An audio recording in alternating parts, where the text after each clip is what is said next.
Hello, it has been a while since I have made a video. Basically just standard excuse really, busy, busy, busy. Even more now this month, I can't quite talk about what I'm doing, but basically my entire life is being shaken up and changed, basically all for the good.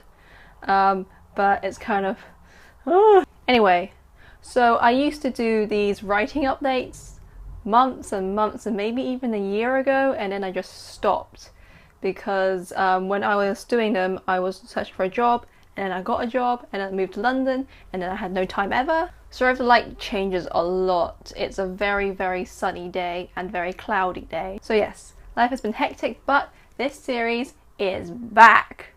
And it's been renamed. So I ran a Twitter poll for what this series should be called between Word Doodles and Right Here, Right Now, as suggested by my friend Penny, aka Starlet. The most popular choice was Right Here, Right Now. So welcome to Right Here, Right Now. I'm not going to talk about every single thing that happened since my last writing update. I'm just going to focus on around about August time and like any major things I've done since then. So in August, the big thing was I went to Summer in the City, which is just one of my favourite things of the year. It's a convention where lots of YouTubers and internet people all come, they gather, it's the internet in real life basically. So I write for 1080 magazine, which is this fantastic publication. They're online and in print, and they talk about all things internet, YouTube, and they do news, articles, features, more like sort of fun articles and things like that, and it's just really great. I love the people who work there, and I get to like see them all. At Summer in the City I was a panel reporter and a photographer. So as a panel reporter, you go to a panel, you take notes, you take recordings, and then as quickly as you can you get that write-up written and put up online. I really enjoyed the panels this year. There were just some fantastic speakers and thinkers and creators who just had such interesting thoughts and contributions, and it's just so great being there, working with the team, meeting all these wonderful people as well. I've shot a lot of footage of my time at Summer City. I just need to edit it, but that's gonna be quite a beast of a video to edit, so it will happen. It will happen. I will upload it. I can't say when. The 1080 is primarily an online magazine. You can find them at 1080magazine.com, but they also release, ta-da, print magazine versions. We've got the lovely Joe Sugg on the cover. I didn't interview him, but one of my teammates did. But I've got quite a lot of articles in this one, which is quite nice. So some of the major interviews I've done for 1080 magazine recently is I did an interview with Jake Mitchell, and I did one with Rosie.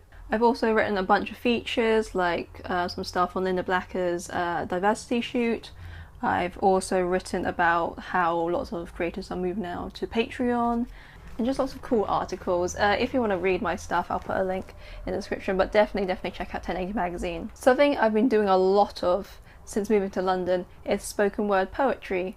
So I got into spoken word poetry at university. There was the Dead Poets Society named after the film, and my friend had set it up, so I thought, you know what, I'll come along. I'm kind of interested in spoken word. I've seen like a couple of like videos on YouTube and things like that, and I strongly believe that poetry should be written to be spoken.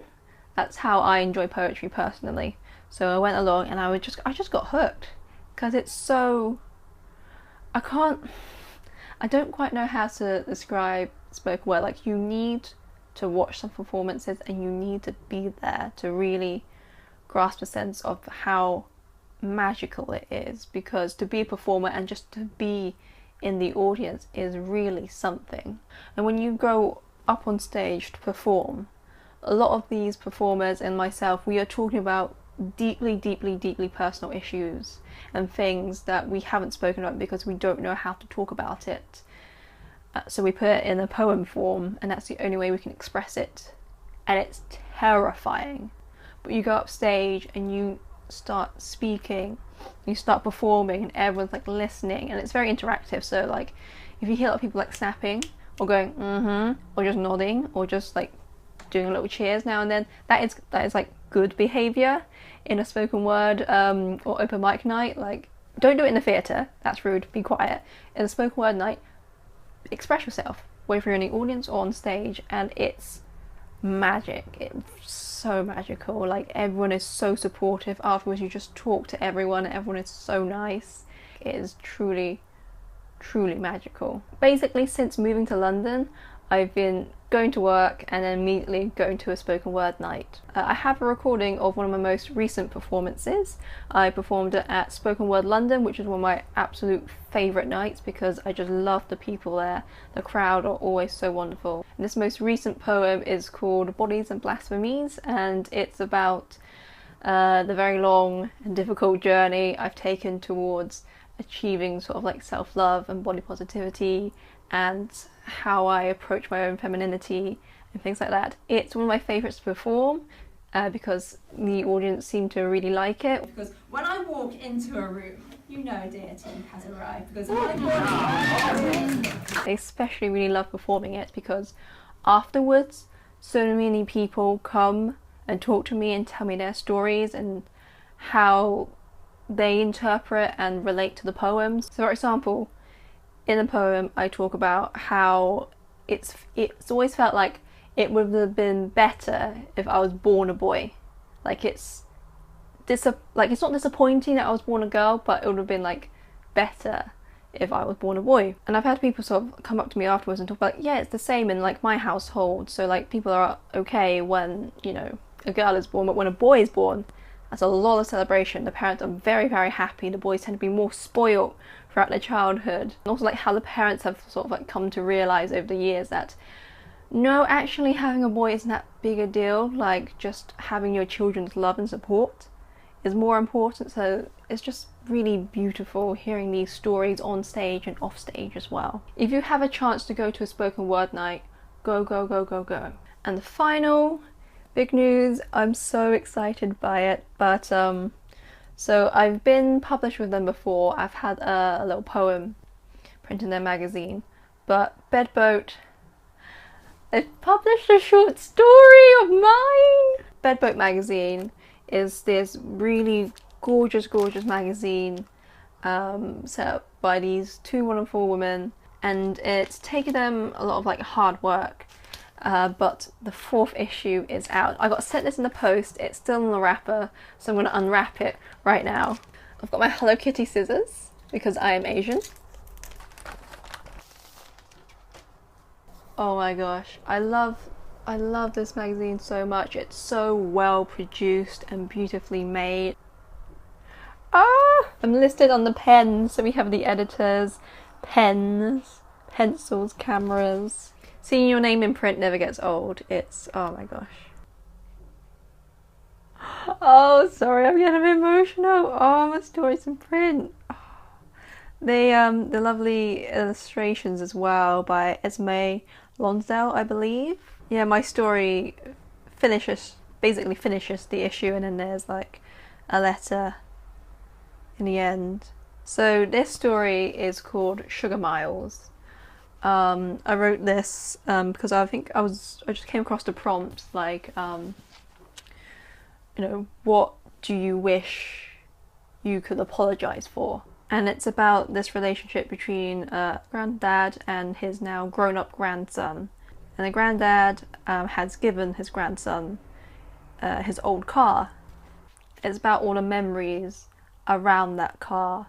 So the grandson is driving to the hospital where the granddad is, and has been for a little while now, and as he drives in that car, which is full of so many memories, we go through a couple of these memories, and sweets play a factor, so candies, if you're American, play a factor in every single story, subtly, but they're in there.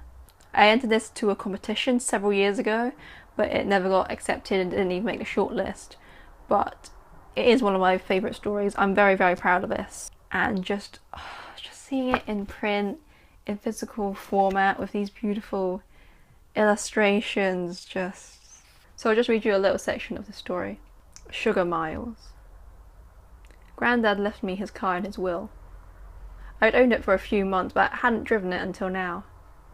Partly because it was a very old car, with too many memories in its fading red shell, but mostly because he wasn't actually dead yet. He was currently in hospital recovering from his latest heart attack. When he phoned me in the late afternoon, his voice worried me. Once strong and soft like ocean waves, it was now like the surf on the sand. When he told me that this one was triggered by seeing his girlfriend in her nightgown, I could almost hear him grinning. I told him to behave until I got there and set off on the 3-hour drive to his hospital. The car door opened with that familiar click-clunk. The cracked leather seats had been redone, replaced with that dull, itchy velvet you always find on trains. The plastic dashboard needed dusting, and the numbers on the gear stick had started to fade. But when I sat down, I was a child again, making engine noises behind the wheel whilst Grandad picked up some milk from the shop. I started the car. Back home, Grandad used to drive me whilst Dr. Dad tended to the town's ailments. Mum trimmed the bushes and lawns in the neighbours' gardens, and Grandma sat in her chair, smiling and nodding to everyone. We always commuted along the same old paths, the winding veins through the old town. Music lessons at Mrs. Scott's house, football practice in the park, school on rainy days, and always home again. I rolled onto the motorway, gathering speed steadily, slowly. I was heading back to the town I grew up in, the town I left behind, leaving him behind. I hadn't seen Grandad for 3 months. When I moved out, I would gravitate back to revisit my childhood home, to rejoice over simple things like getting a dog, or celebrating a birthday, or simply because it was Tuesday and therefore fish and chips night. But soon, the centre of my world shifted away, and the visits grew more official. A dinner for my promotion, a pregnant fiancée to be announced, pilgrimages back to show off the baby. The visits grew shorter, and the time between them grew longer as I had more responsibilities, more work, and more arguments with my wife. I drove back into my past.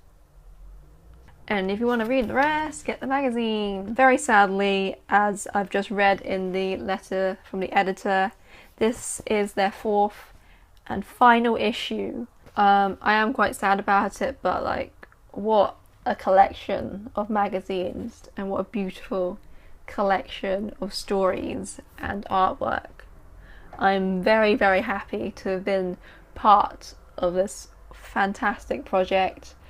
If you want to get yourself a copy, all copies, or just one copy of Bedboat, go onto the website. It will be linked in the description. Get one, get them all, and just check it out, because this is truly something that you'll just kind of hold on to for years and years to come, and just read and just get inspired by. Thank you so much to Hazel and Roberta for letting me be part of this project. It's been an absolute honour, and it's been so, so wonderful. Okay, that's it from me. Thank you for watching, and I will see you next time. Take care. Bye.